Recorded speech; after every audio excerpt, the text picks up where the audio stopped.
प्रधानमंत्री नरेंद्र मोदी ने दिल्ली को 12,200 करोड़ से अधिक की परियोजनाओं की दी सौगात। साहिबाबाद और न्यू अशोक नगर के बीच नमो भारत कॉरिडोर का किया उद्घाटन। मेट्रो रेल परियोजनाओं का भी शुभारंभ शिलान्यास। मुख्यमंत्री नायब सिंह सैनी ने स्टार्टअप उद्यमियों के साथ की प्री बजट बैठक। कहा, हरियाणा को स्टार्टअप्स के अग्रणी हब के रूप में स्थापित करना चाहती है सरकार।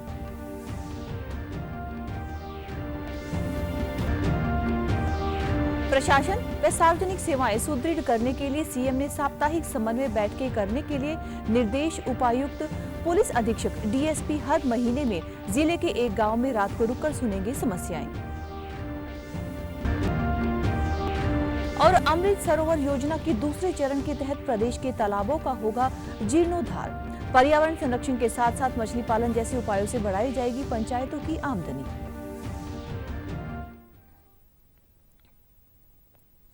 नमस्कार, मैं हूं पायल। अब समाचार विस्तार से। प्रधानमंत्री नरेंद्र मोदी ने आज दिल्ली में 12,200 करोड़ रुपए की विकास परियोजनाओं का उद्घाटन व आधारशिला रखी। इन परियोजनाओं में साहिबाबाद तथा न्यू अशोक नगर के बीच नमो भारत कॉरिडोर का उद्घाटन के अलावा दिल्ली मेट्रो चरण 4 के जनकपुरी कृष्ण पार्क खंड का उद्घाटन भी किया गया। इसके अलावा दिल्ली मेट्रो चरण 4 के रिठाला कुंडली खंड की आधारशिला भी रखी, जबकि दिल्ली के रोहिणी में केंद्रीय आयुर्वेद अनुसंधान संस्थान के लिए अत्याधुनिक सुविधा की आधारशिला भी रखी।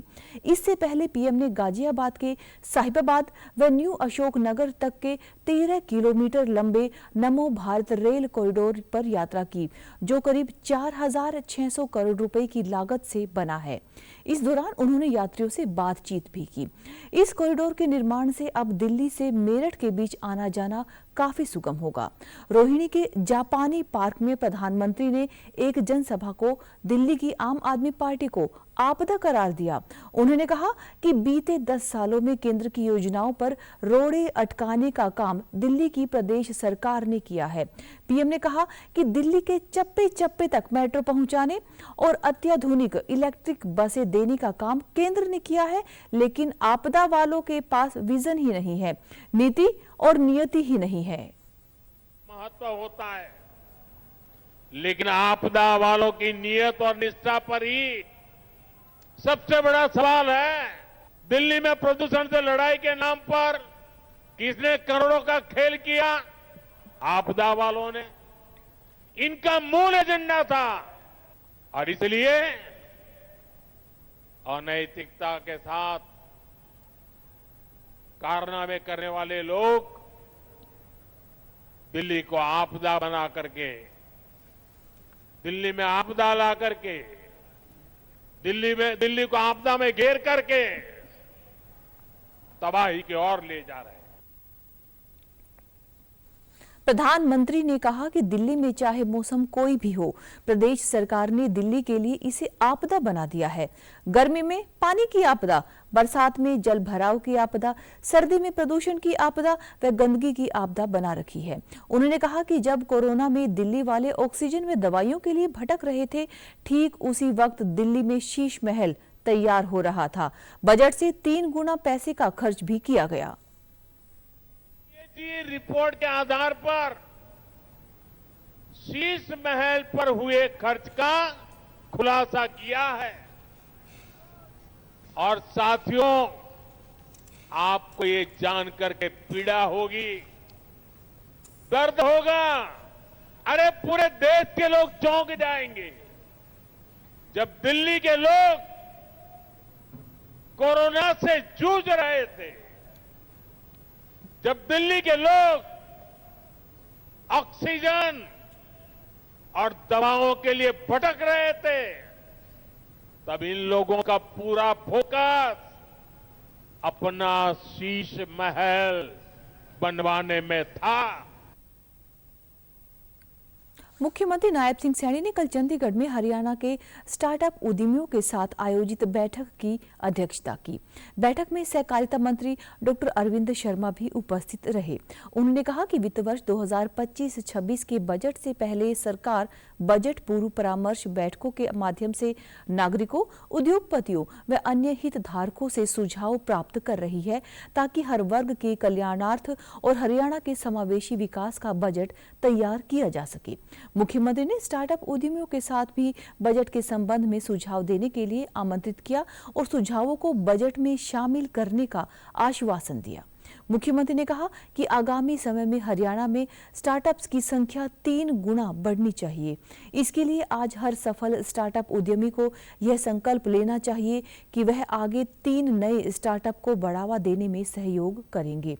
वित्त वर्ष 2025-26 के राज्य बजट में सरकार स्टार्टअप को बढ़ावा देने के लिए नई योजनाएं बनाने पर विचार कर रही है, ताकि युवाओं को स्टार्टअप शुरू करने के लिए मार्गदर्शन व फंड की उपलब्धता सुनिश्चित हो सके।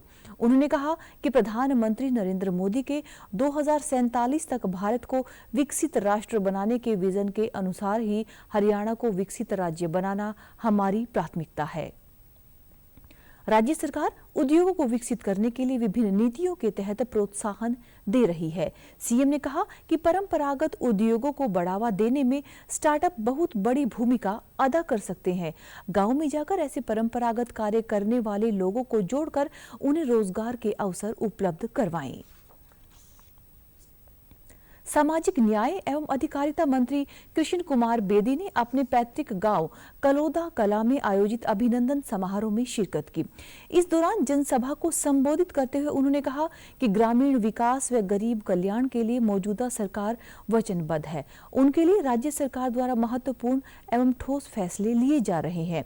राज्य सरकार ने जहां 24 फसलों को एमएसपी पर खरीदने की गारंटी दी है, वहीं ग्रामीण विकास को भी नई दिशा प्रदान की है। उन्होंने ग्रामीणों की मांग पर करीब 1.25 करोड़ रुपए की विभिन्न विकास परियोजनाओं के लिए अनुदान देने की भी घोषणा की। इसके अलावा उन्होंने ग्रामीणों की नहरी पानी की क्षमता बढ़ाने की मांग को भी मंजूर किया व आश्वासन दिया कि निकट भविष्य में डीएलसी माइनर की रिमॉडलिंग और धमतान साहिब माइनर की एक्सटेंशन बढ़ाई जाएगी। क्षमता बढ़ने से करीब 1 दर्जन गांवों में नहरी पानी की समस्या का समाधान हो जाएगा। उन्होंने बताया कि ग्राम सचिवालय के भवन व सामुदायिक भवन के अलावा कई अन्य विकास कार्यों को भी स्वीकृति प्रदान की गई है। चौपाल है विभिन्न समाज की एलसी की एक बात आई है मेरे ध्यान में, पहले भी यह विषय 9800 एकड़ जमीन चौटाला साहब के टाइम में नहरी हो गई थी, और जब मैं राज्य मंत्री था 5000 एकड़ जमीन उसमें मैंने नहरी की थी। परंतु अभी बहुत बड़ा गांव का हिस्सा ऐसा है, और जो रजबाया आ रहा है, माइनर आ रही है, उसकी रीमॉडलिंग की बात है, और 8 क्यूसेक पानी अभी नहीं आ रहा है गांव के अंदर, वो उसकी और ज़रूरत है। वो मैंने अधिकारियों से बात कर लिया, एक पॉलिसी मैटर है ये। मैं उच्च अधिकारियों से मिलकर इसको शीघ्र अतिशीघ्र, ये केवल एक गांव की नहीं 13 गांव की मांग है, शीघ्र ही इस पे काम शुरू कर देंगे। मैंने अधिकारियों से बातचीत कर ली। प्रशासन व सार्वजनिक सेवा वितरण को सुदृढ़ करने के लिए एक निर्णायक कदम उठाते हुए मुख्यमंत्री नायब सिंह सैनी ने राज्य के सभी जिला उपायुक्तों को साप्ताहिक समन्वय बैठकें आयोजित करने के निर्देश दिए हैं। इन बैठकों का उद्देश्य कानून एवं व्यवस्था को मजबूत करना, नशीली दवाओं के दुरुपयोग से निपटना व सकारात्मक सार्वजनिक भागीदारी को बढ़ावा देना है, जिसमें पुलिस अधीक्षक या पुलिस उपायुक्त, उपमंडल मजिस्ट्रेट, पुलिस उपाधीक्षक और जेल अधीक्षकों की भागीदारी शामिल होगी। इन बैठकों में अधिकारी नशे पर अंकुश लगाने, सार्वजनिक शिकायतों के समाधान में तेजी लाने व सार्वजनिक सेवा वितरण में सुधार करने के लिए रणनीति की समीक्षा और परिशोधन पर भी ध्यान केंद्रित करेंगे। जवाबदेही सुनिश्चित करने के लिए उपायुक्तों को विचार विमर्श का दस्तावेजीकरण करने तथा मासिक रूप से मुख्य सचिव के कार्यालय को एक संक्षिप्त रिपोर्ट प्रस्तुत करने के निर्देश भी दिए गए हैं। साप्ताहिक बैठकों के अलावा मुख्यमंत्री ने प्रत्यक्ष सार्वजनिक सहभागिता के महत्व पर जोर दिया तथा जिला अधिकारियों को निर्देश दिए कि वे जमीनी स्तर पर लोगों की शिकायतों का समाधान करने के लिए महीने में कम से कम एक बार गाँव में रात्रि विश्राम करें। सीएम ने रात्रि विश्राम के संबंध में पहले दिए गए निर्देशों का सख्ती से पालन करने तथा पुलिस आयुक्तों व पुलिस अधीक्षकों द्वारा नियमित दौरे के महत्व को दोहराया ताकि जनता का विश्वास कायम हो तथा कानून प्रवर्तन में सुधार किया जा सके।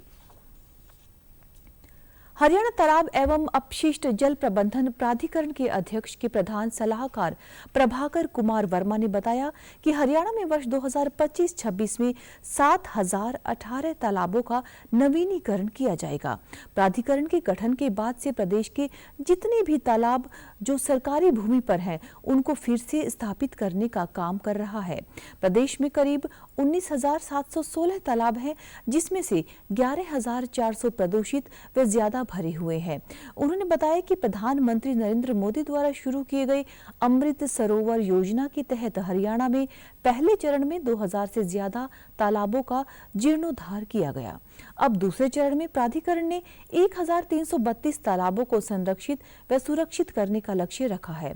इनमें से 59 तालाब ठीक किए जा चुके हैं व 452 पर काम चल रहा है, जबकि 832 टेंडर स्टेज पर हैं।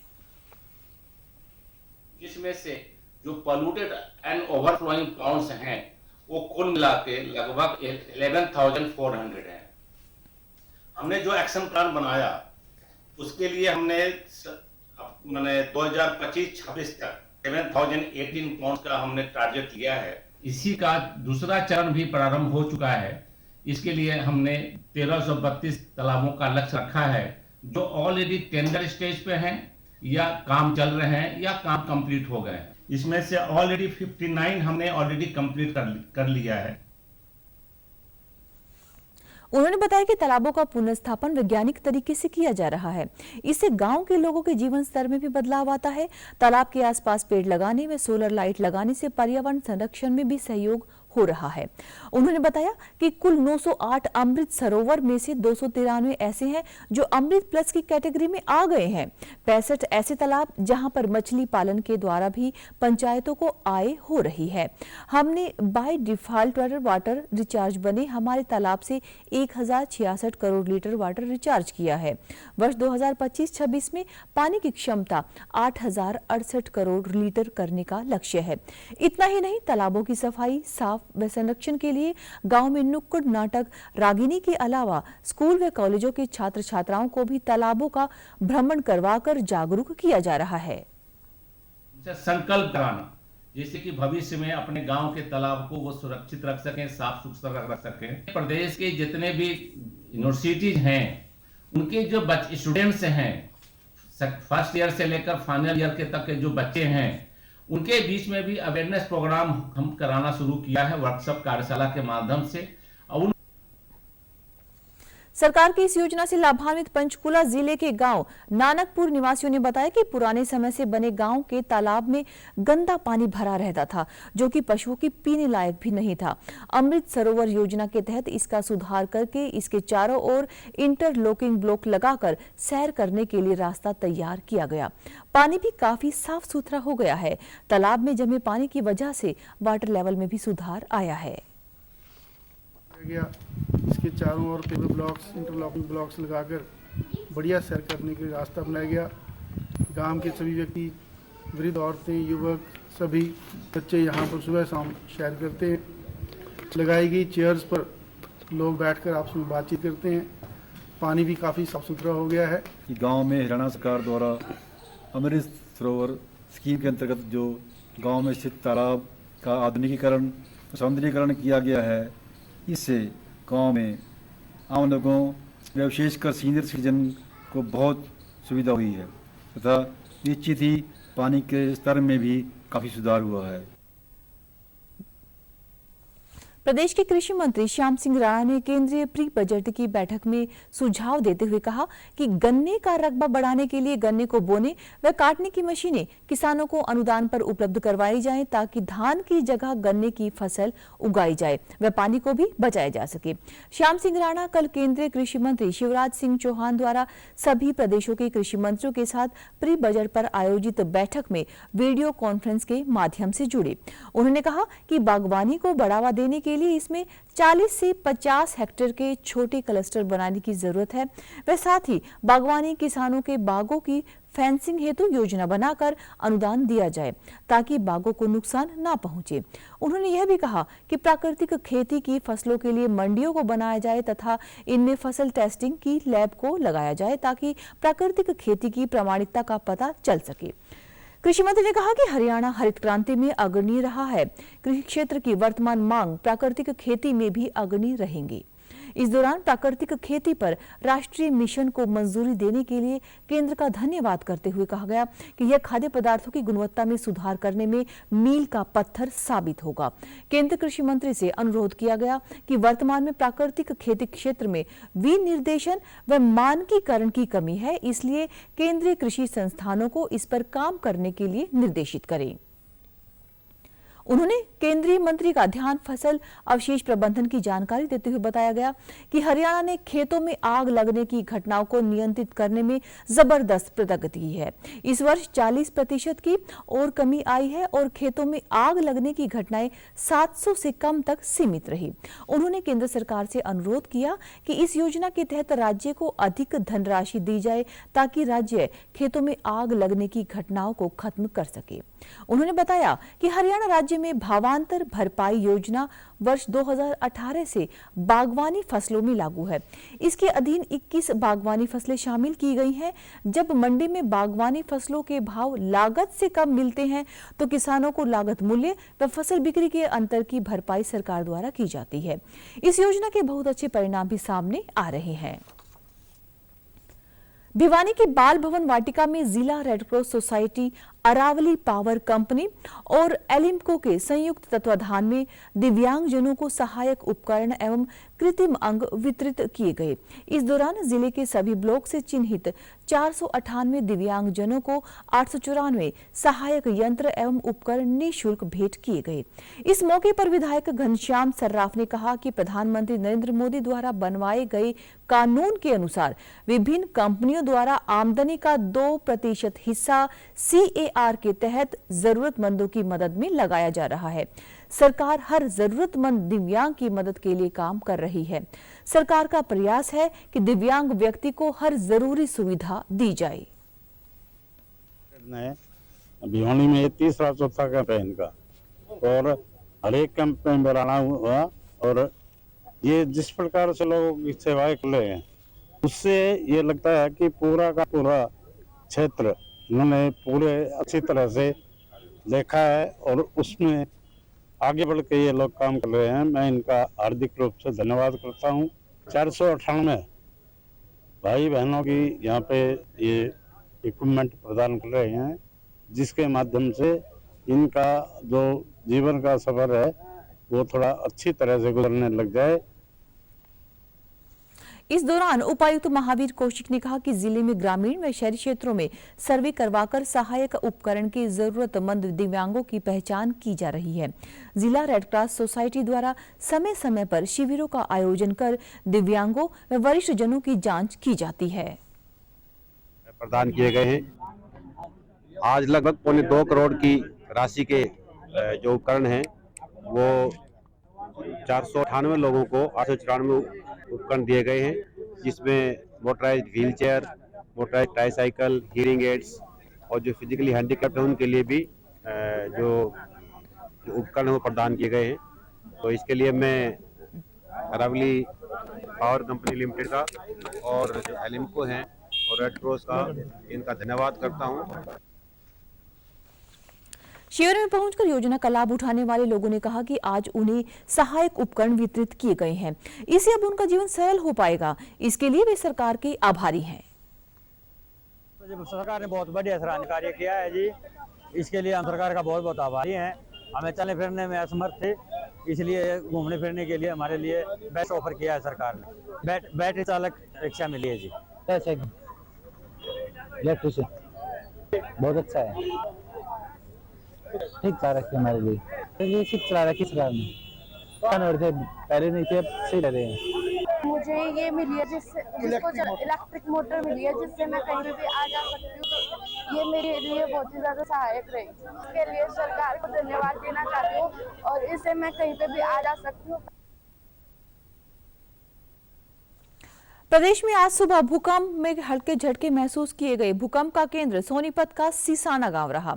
नेशनल सेंटर फॉर सिस्मोलॉजी के अनुसार रिएक्टर स्केल पर इसकी तीव्रता 3.0 रही।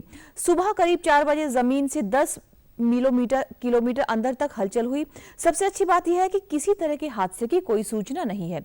अधिकतर लोग उस दौरान सोए हुए थे। जब झटके लगे तो लोगों की नींद टूट गई और उन्हें भूकंप आने का पता चला। इससे पहले 25 व 26 दिसंबर 2024 को भी प्रदेश में लगातार 2 दिन भूकंप के झटके महसूस किए गए थे। 25 दिसंबर को दोपहर करीब 12:30 बजे भूकंप आया था। इसका सेंटर सोनीपत में खरखोदा के पास कुंडली गांव में 5 किलोमीटर गहराई में रहा। इसमें रोहतक, सोनीपत, पानीपत, झज्जर व गुरुग्राम में तेज झटके महसूस किए गए थे। भूकंप की तीव्रता 3.5 रही। वहीं 26 दिसंबर को सुबह करीब 10 बजे आए भूकंप का केंद्र सोनीपत में ही प्रहलादपुर किडोल में स्टेडियम के नजदीक रहा। रिएक्टर स्केल पर इसकी तीव्रता 2.6 रही। भूकंप का केंद्र जमीन के अंदर 10 किलोमीटर की गहराई में था। प्रदेश में भूकंप के लिहाज से 13 जिले हाई डैमेज रिस्क जोन में हैं। इनमें गुरुग्राम, फरीदाबाद, रेवाड़ी, झज्जर, रोहतक, सोनीपत, पंचकुला, अंबाला व यमुनानगर के अलावा महेंद्रगढ़, पानीपत, करनाल, कुरुक्षेत्र का भी कुछ हिस्सा शामिल है। उत्तर भारत के कई राज्यों में कड़ाके की ठंड पड़ रही है। मौसम विभाग ने कई राज्यों में येलो अलर्ट जारी किया गया है। दिल्ली में भी कंपकपाती ठंड के साथ कोहरे का असर देखने को मिल रहा है। मौसम विभाग के मुताबिक दिल्ली एनसीआर में सोमवार यानी 6 जनवरी को हल्की बारिश की संभावना है, जिसके बाद ठंड और भी बढ़ जाएगी। सुबह 6 बजे के करीब दिल्ली का न्यूनतम तापमान 10 डिग्री सेल्सियस दर्ज किया गया। मौसम विभाग ने चंडीगढ़, हरियाणा व दिल्ली के अलग अलग स्थानों में देर रात तथा सुबह के समय बहुत घना कोहरा छाए रहने की संभावना जताई है। धुंध के कारण कई रेलगाड़ियां भी प्रभावित हुई हैं और सड़कीय आवाजाही भी बाधित हुई है। रेलवे की ओर से जारी किए गए एक बयान में कहा गया है कि देश के दूसरे हिस्सों से दिल्ली आने वाली तकरीबन 40 रेलगाड़ियां 5 घंटे की देरी से चल रही हैं। रेलवे ने मुसाफिरों के अपनी रेल यात्रा के लिए स्टेशन पर पहुंचने से पहले रेलगाड़ियों की ताज़ा स्थिति के बारे में जानकारी लेने के लिए सलाह भी दी है। इंदिरा गांधी अंतर्राष्ट्रीय हवाई अड्डे पर अंतर्राष्ट्रीय और घरेलू समेत 45 उड़ानों को रद्द कर दिया गया। हवाई अड्डे के अधिकारियों ने बताया कि 20 उड़ानों को दूसरे हवाई अड्डों पर भेजा गया है। हरियाणा में भी पश्चिम से चलने वाली हवाओं के चलते ठंड बढ़ गई है। वहीं बारिश के बाद धुंध पड़ने से किसान काफी खुश नजर आ रहे हैं। धुंध फसलों के लिए काफी फायदेमंद है, खासकर गेहूं की फसल के लिए, क्योंकि इससे गेहूं की पैदावार बढ़ेगी। अम्बाला के किसानों का कहना है कि खेत में गेहूं की फसल लहरा रही है। वहीं बारिश से सरसों की फसल तथा गन्ने की फसल को काफी फायदा हुआ है। सब्जी को बहुत नुकसान है जी कोहरे का। अब तक तो सब्जी को ही फायदा है, लेकिन आगे जो कोहरा ज्यादा पड़े तो सब्जी को नुकसान है और फसलों को सबको अच्छा फायदा है। ठंड में ठीक चलता है जी काम, कोई ऐसी बात नहीं। काम करते समय कोई ठंड नहीं लगती। जब काम करेगा इंसान तो ठंड नहीं लगती ना गर्मी लगती। बहुत ज्यादा फायदा है जी बारिश से। तो इसे जी जो थोड़ी बारिश हुई है अभी, इससे देखा होगा आपने सारी फसलें बिल्कुल हरी भरी होगी जी। ये ठंड की वजह से जी, ठंड में गेहूं ज्यादा चलती है जी। ये ठंड के मौसम का ही मतलब फसल है।